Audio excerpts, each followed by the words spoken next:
Tignan niyo si Kuya. Sinter. Akala niya kung picture. Siya. Oo, kuyawan ni Kuya. Uy, dede, ukas. Smile. One more. Akala niya kung picture. Ang ganda naman pagka-design ng Christmas tree, oh. No? Dadalhin ko yan doon sa bahay namin. Hindi makapasok yan sa pintuan.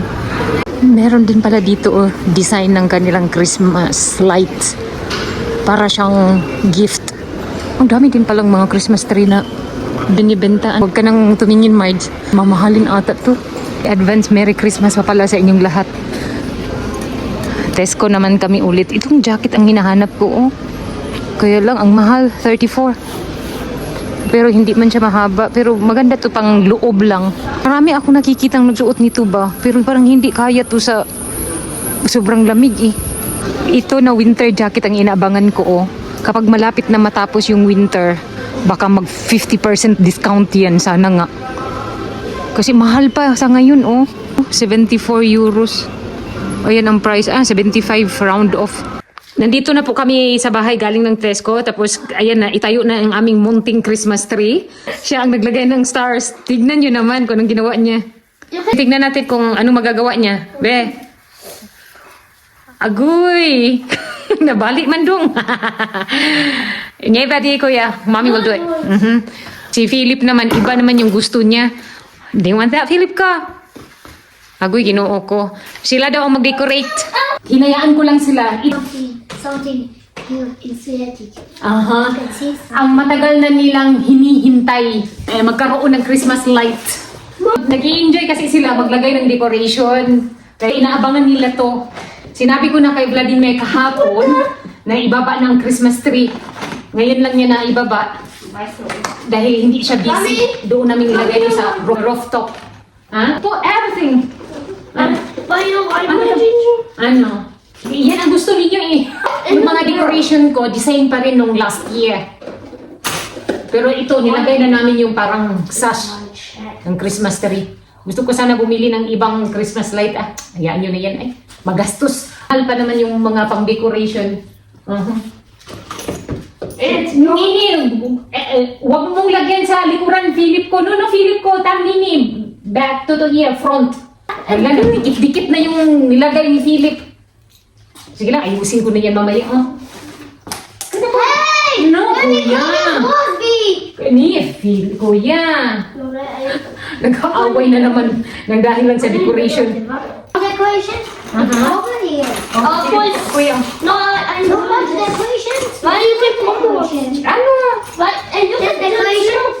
Mommy, we need order. Ano ta? Ano na, Mommy will do it. And Mommy! What is this? Is this the Minecraft? Nakakatuwa din naman kasi mag-decorate ng Christmas tree, no? Kaya gustong-gusto ng mga bata. Pero mas maganda yung maraming decoration, lalo na kapag yung may mga malalaking flowers. Ayaw ko nang bibili na naman. Pinto na lang tayo kung anong meron, di ba? Not again. Sa panahon ngayon, Diyos ko, mahal na. Beautiful. Huwag kayong mag-away. Oh, May mga chocolates din. Galing to sa St. Nicholas ni Philip at Alex. I think galing to sa school. Kaya, may ano na sila, tali. So meaning to say, pang Christmas tree decoration yan, Huwag daw kainin. Titignan lang. Para maubos. Tapos na po yung aming Christmas tree. Tignan nyo naman sila. Jakuyem kala ni Ana. Tapos na yung Christmas tree nila. Masayaw pa sila. Jingle bell be. Philip ko. Jingle bell, this is all the way. This is on the way. Jingle bell, this is on the way.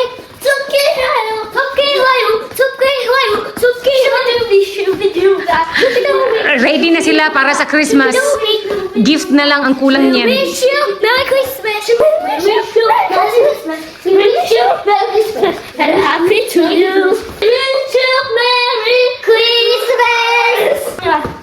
Hey ho, hey ho ho, hey ho, hey ho. Pero nagandahan pa rin ako doon sa Christmas tree decoration ng Tesco. Ito kasi sa amin, tinipid.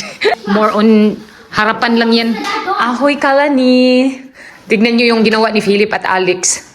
Early in the morning, yan ang ginagawa nila dahil... Mommy, this is A new? Akala niya new. Nini, just cover. What? Case for mommy's phone. Akala niya bago. New. Ayaw niyang matanggap na hindi bago. Mommy, you are cheating. Ano? Mommy, you can cheat because you are not point. Ano? Okay. Ni Philip ko, naglagay sila ng box dito sa gitna dahil ayaw daw nila no makita yung kanilang dinodraw. Sa school pa, no cheating. Wala kasi silang one seat apart. So, ganyan na lang ang ginawa nila. Kailangan kong mag-prepare dito. Mamaya, may ganito kapag feeling kapag may biglaang dumarating dito na hindi ko minsan inaasahan. Every time po gumagawa ako ng pizza sauce, barbecue at saka ketchup ang ginagamit ko. Nilalagyan ko ng suka at asin. Asin at saka sugar para mix ang lasa niya. Simpleng sauce lang ito. Mini pizza ang gagawin ko. First time ko itong gumawa. Gustong gusto ni Philip yung homemade pizza. Ayaw niya yung lasa bangasok. Hindi siguro niya gusto ang lasa. Sa dough pa lang, wala na. I-rate ko. Mga nasa 3 pizza sa shop. Hindi ako naglalagay ng oil. Hello, I'm Pizza High Channel. Today is a good day. I don't know. Mommy, it's getting gold. It's so big. Like gigantic, massive, big volcano. Ito na po yung dough namin. Umisiro kisabi. Baka hindi ka naghugas ng kamay. Big boulder. It's a boulder. Ta? Tingnan na. Pumali. What is that? Na, si Pizza. Kuya. Pizza Nagawa pie. din daw siya. Sige, go. Mommy, oh. Okay. See, Moshe? Puts kay Kuya. Go. Si Rocky first. First exercise. Ay daw, exercise. Go first, Kuya. Sige, go. Ginusto mo yan eh. Sige, kaya mo yan, Philip. Go. Uy, mabdan man taan 48 years, Philip ko. Ew! Disgusting! Okay, ito na. After That is mo, like. Ew, he just touched me. ito po pala yung mga toppings namin. Gumawa ko ng sausage. Tapos may black olives. I want black olives. This is my favorite. With peppers? May chicken kasi yung Make this biglaang bisita. ingredient! Kanya ng pork kasi bawal sa kanya. Seventh Adventist siya. Ew. Ang paggawa ko pala sa chicken barbecue. Yeah, Ay, exercise first, Kuya. I will call you po, Tom. Pod na. White olives, like white olives. Ano, Kuya? Siya na ang gagawa niyan. Okay, este. Agoy, ginoo ko. Giunsa man animo. Este, ras. Tak. Then, este. Vela, Philip ko, vela. Ala, ginoo ko, tabang mga langit. Ni, Philip ko, I'll tell you. But, like that. Okay. Then, este, ras. Istachi? To. Sige, go, to. Tak, to. Dobre? Dziękuję. Jeszcze raz. May mga helper na ako.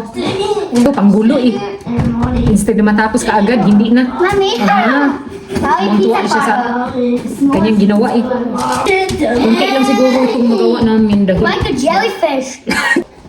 Yuck! pizza dough namin, nayaks na. Ew, that's the pizza pie. Philip ang mahilig tumulong What is this? sa mga gawain ko dito. Didi, wala na. Surrender na. Sauce first. Usually, gumagawa naman ako ng malaking pizza. Yung mini, ang hindi ko pa nagawa. Mabusisi lang to kasi maliliit. Pero mas gusto ko gumawa ng pizza na mas marami ang sauce para mas masarap ang lasa. Kapag gumawa pala kayo ng pizza, lagyan nyo ng 2 tablespoon of sugar yung pizza dough. Masarap ang lasa. Sa opinion ko lang yun ha, kasi yun ang ginagawa ko. Huwag kayo maglagay ng oil para hindi nakakaumay kainin yung pizza. Pero pangit ito kung medyo thick. Oh, that's so good. You got it. Then maglagay ako ng konting cheese. Usually nilalagay nila ito sa panglas na pero gusto ko yung medyo cheesy. Social. Ito na po yun akong pizza. Ready to bake na. 180 degrees, 25 minutes lang. Ba't ang init? Ay, ito na po yung mini pizza na na-bake ko kanina. Nag-aantay na lang kami ng aming bisita. Mag-prepare na lang ako ng mga plate at saka kutsara. Para pagdating nila, kakain na din sila. Snacks. Nakaseparate na ito. Baka kasi mag-away. Ganito ang ginagawa ko ngayon sa tuwing may bisita kami. Habang wala pa sila, na-prepare ko na yan para pagdating nila, habhab na. Kapag nandito na sila mamaya, wala na akong dapat gawin kasi naka-prepare na. Usually, parang nahihiya na sila dahil pagpasok pa lang, uy, pagkain na kaagad. Sa Slovakia, dapat, yung ganito, naka-prepare na lahat. So, pag may bisita ka na, diretso na kain. At saka sa kanila din, hindi ka manibago dahil sila dito, sa tuwing bibisita ka doon sa bahay nila, may mga nakalatag na yan ng mga snacks. Kaya nga, parang mahiya ka na lang pumasok. Hindi ka tulad sa atin, nandyan pa yan sa tabi bago ilapag sa table sa kanila. Hindi, dapat nakalapag na yan dyan. Except lang kapag marami. Nilalagay lang nila dito sa table kung saan nandun yung mga para sa pagkain. Eh, sa amin, 4 lang naman sila ngayon na pupunta dito. Gumawa ako ng kulat, which is yung sinasabi ko sa inyo na cake. Pero hindi siya naka-layer. Yung usually kung binibake dito sa tuwing may okasyon. Nahawa na ako sa kanila na ganito ang gagawin. O, ibang style na naman ito at saka ibang flavored. Itong kulat na nagawa ko, may mascarpone po ito. Ito na sa ilalim yung mascarpone kasi nag-ano siya, absorb. Kaya nandito na. Ang gusto ko lang sa mga kulats na ginagawa ko, less yung sugar na nilalagay ko dahil nga ayaw ko yung mga bisita ko magka-diabetic sa sobrang tamis. Habang wala pa sila, i-check ko lang yung aking laundry dito. Baka pati yung damit namin natunaw na. Nag-dryer pala ako. Wala pa. May 18 minutes. Ay, may 2 hours pa pala. Akala ko natapos na Then, si Philip at Alex, busy din. Nanood ng TV. Wala pa sila makikita naman dito sa gate namin. Ayan yung dalawa.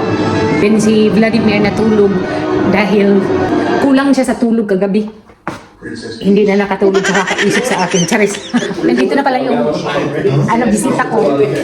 Isa yung inantay ko kanina. Ayun. Uwi na sila ng Pilipinas. Si Ate Margie may pabaon kasi kaya. Nag-visit kasi. Kailangan na daw. Ayun. Siya makabakasyon na ng Pilipinas. Pero ako sana, wala na siguro kaming pag-aasang makapagbakasyon. Wala pang ipon. Sa susunod. Kailan? After 10 years. Yes. Dadala na lang kita ng Pilipinas. Dadala ng Pilipinas. Ba't ito to, ate? Di, pag hi. Hi, be hi. Ay, ang kaganda ang bata, no? Ito siya na, nagmana sa tatay niya, Slovakia. Uy, sa akin Ha? yun. Ha? Sa akin yun. Pilipina daw, Pilipina? Ano? Pilipina. Katulad din ng anak ko, sinasabi nila Filipino daw sila, ayaw nilang Slovak. Maris. Tutu, ciao, oh, ciao. Yung isa ay. Ay, ay, tutu. May camera, Bi. Mag-hi, anay, Bi. Takot sila sa kamera kasi may mga mukhang aswang daw, Charis. Peekaboo. Flight na pala nila bukas. Finally, uuwi na rin. Ilang Man. mayamanin. Yes. Hindi. Kami 1 week. Mag-ano lang naman, mag-aasim lang naman. 2 months ako kasi asin lang yung pag... Asim Sa lang asin lang ang ulam. Ano ba yan? At least maka 2 months doon, mahalaga dun sa Pinas. Oo, doon daw sila magpasko. Ayan. Uy, bakit pakita mo yung Christmas tree mo? Napakaganda yung Christmas tree eh. Maganda yung... Yay! Pinagmalaki ba siya Christmas tree? Shimmering, shining, blinking. Ayun. Yun nga. Hindi, ano lang, ordinary lang yan. Tamain. Kinapod. Pod, Zem. Baby. Pod. Masarap yun na, ano si Ate Margie nag-cake, di ba? Dagang Pilipinas. Oo nga, te. Kung pwede lang, te, magdala. Pagdating doon, yung cake, wala na. Nagiging Anyway, nakauwi na pala yung mga bisita namin. Nag-prepare na ako kasi matutulog na. Bukas, Monday, back to work. Then ang dami ko naman lilinisan kasi sinabi nung receptionist noong Friday na marami daw nag-check-in tapos bukas maraming mag-check out dahil yung mga guest daw doon hindi magstay na matagal dahil, you know, Christmas is coming. My God, feel ko na Pasko na dyan sa Pilipinas at dito sa Slovakia sa puso ko. Charis. Feel ko lang dito kapag may exchange gift. Pero hindi naman to katulad sa atin eh. Anyway, salamat sa inyong support. God bless and see you in our next vlog. Bye yours!